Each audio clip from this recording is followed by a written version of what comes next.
제목부터 두 가지 한번 읽어볼게요. 경기관광공사는 맛집공사냐? 여행, 관광의 절반은 음식이다. 옹호하는 발언까지 나왔습니다. 이재명 지사가요.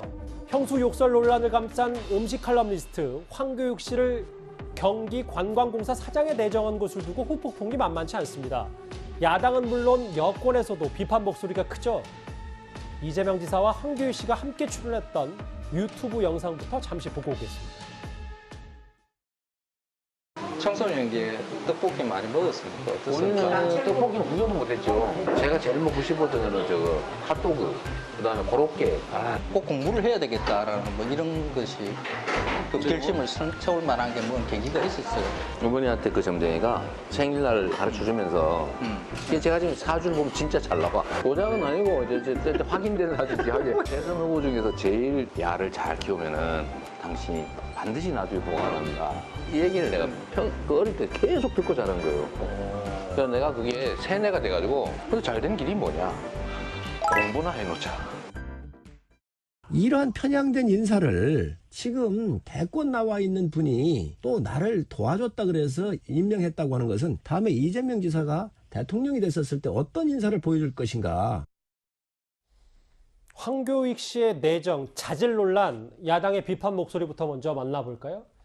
윤석열 캠프에서는 연봉 1억 4,500만 원의 3년 알바기를 자기 돈 한 푼 들이지 않고 지사직을 이용해서 활용했다. 원희룡 지사는 황교익 씨가 관광공사 사장이 된다면 김어준 씨는 KBS 사장 자격도 충분할 것이다. 둘 다 꽤 비꼬았는데요. 김경진 의원님.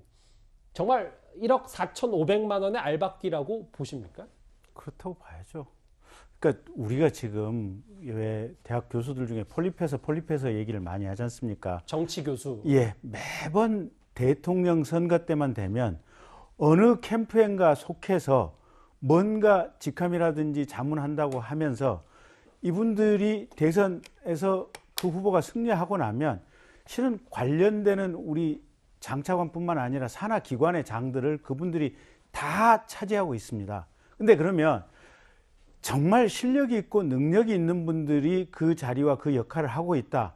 그러면 그건 그럴 수도 있겠다라고 하지만 실력이나 능력 또는 분석력보다는 오로지 관계, 오로지 어떤 정치적인 언동을 하는 것, 이것만으로 그 중요한 국책기관장 자리를 차지하고 있는 사람들이 지금까지 적지 않은 숫자를 우리가 봐왔습니다. 아마 이번 대선도 또 마찬가지일 겁니다. 근데 저 지금 황교익 씨 사태라고 하는 것은 저 두 분이 무슨 중앙대학교, 대학교 동문이다 또는 저기 유튜브 나가가지고 어떤 굉장히 이 좋은 말씀을 해줬다 또 이재명 후보의 어떤 잘못이나 단점에 대해서 옹호하는 발언을 해줬다. 형수 욕설 논란이란 거예요. 뭐 이런 상황을 가지고 전체적으로 비교해 봤을 때 그러면 이재명 후보가 나중에 만약에 대통령이 된다면 사람을 능력과 실력과 분석력을 보고 뽑았을 것이냐 아니면 그 이전에 캠프에 있었다는 그 이유 하나만으로 자기 사람들을 이렇게 수없이 뽑았을 것이냐 그게 어느 정도 예측되는 상황들 아니겠습니까? 그래서 이 인사의 당, 부당 이것보다도 과연 저 행태가 저분이 만약에 대통령이 된다면 어떻게 될 것인가 그 판단과 추측은 결국 국민들께 한번 맡겨보겠습니다. 지금까지는 이게 야당 쪽의 비판이었고요. 여당의 다른 후보들도 이 지사를 비판하고 있습니다. 이 지사가 과거에 국정농단 사태 때 측근 챙기기를 이렇게 비판했었다. 그리고 나서 지금은 이게 무슨 행태냐 이런 비판인 것 같습니다.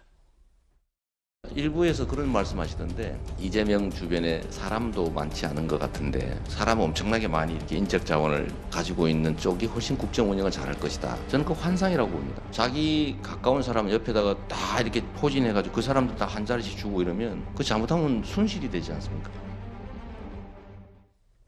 측근들에게 다 한 자리씩 주면 최순실 그러니까 최서원 국정농단 사태가 불거진다. 이게 얘기가 나왔는데 뭐 밑에부터 볼까요? 소 국장님. 장경태 의원, 그러니까 정세균 캠프 대변인은 이재명 지사가 했던 지난날의 발언을 공정하게 그대로 돌려주고 싶다. 이렇게 얘기를 했어요. 가까운 사람한테 자리 하나씩 주면은 뭐 순실이 되는 거 아니냐, 뭐 이런 얘기를 그대로 이제 이재명 지사에게 돌려주고 싶다라는 부분인데, 사실 이번 이제 황교익 씨 관련된 이 사태가 저는 지난번에 이재명 지사가 그 토론회에서 했던 뭐 바지라도 벗을까요? 이러한 부분보다도 훨씬 더 이게 중요한 이슈라고 봅니다. 그리고 이재명 지사에게 그때보다도 훨씬 더 큰 타격을 줄 수 있는 그런 이 사건이다라고 아하. 보거든요.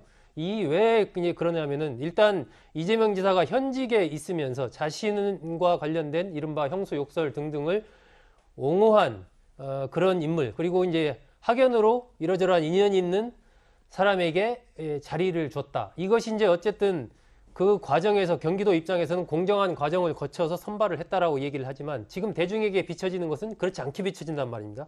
그렇기 때문에 이러한 이재명 지사가 이야기하고 있는 이 공정성에 대한 상당한 의구심을 갖게 하는 부분이 이번 황교익 씨 인사와 관련된 부분이거든요.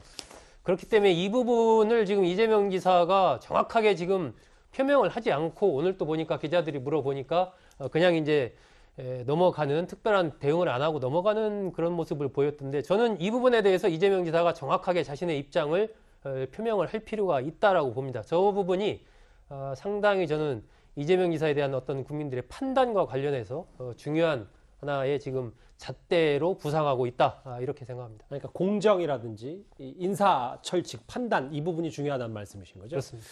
김관욱 교수님. 예. 근데 여기 그 이낙연 캠프 측의 비판은 야당보다 더한 것 같아서요. 경기 관광공사 간판을 차라리 경기 맛집공사로 바꿔라, 이렇게까지 얘기를 하고 있습니다. 그러니까 그 음식 우리가 장사를 하는 부분에서 사실은 많은 분들이 거기에 자영업자들이 일을 하고 있잖아요. 예. 그것도 하나의 큰 산업입니다. 그리고 경기도 같은 데서 그걸 관광화할 수도 있는 부분이고, 그래서 저분이 뭐 맛집 칼럼니스트다, 그 부분이 뭐 결격 사유다, 저는 뭐 거기엔 동의하지 않습니다. 그리고 지금 이 부분은 17개 광역시도지사들은 다 이런 인사권을 행사하고 있어요. 그런데 언제부터 이렇게 다 들여다보고 하나요?